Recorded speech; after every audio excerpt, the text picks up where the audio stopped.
នទៅជាស្នេហាមិនធ្លំកិនថាថ្ងៃណាមួយបានរៀបការនឹងស្ងួន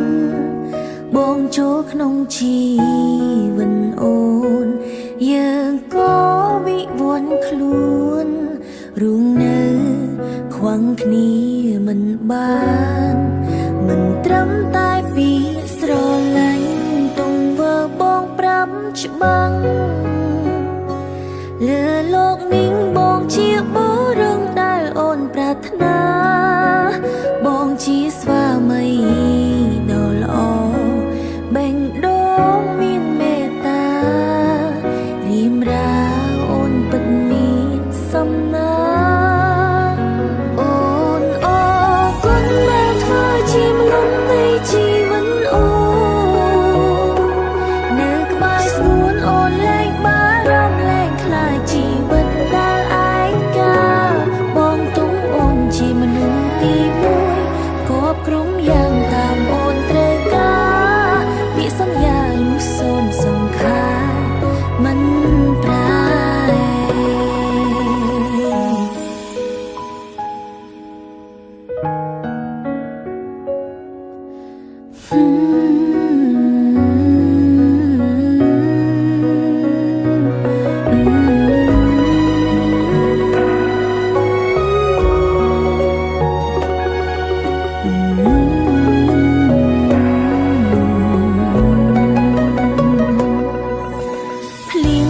ខ្លាំងប៉ុណ្ណាក៏ជីវិតមានន័យព្រុងក្បែរស្រីមានបងកាន់ដៃឆ្លងជាមួយគ្នាស្នាមញញឹមរបងពុនលឿនពេលវេលាពុំងារអូនចង់ប្រាប់បងថាបងអរគុណដែលធ្វើជាមនុស្សនៃជីវិតអូ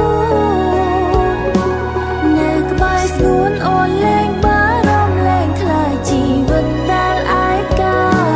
បងទុំអូនជាមនុស្សទីមួយគ្រប់គ្រងយ៉ាងតាមអូនត្រូវការពាក្យសន្យាលុះសូ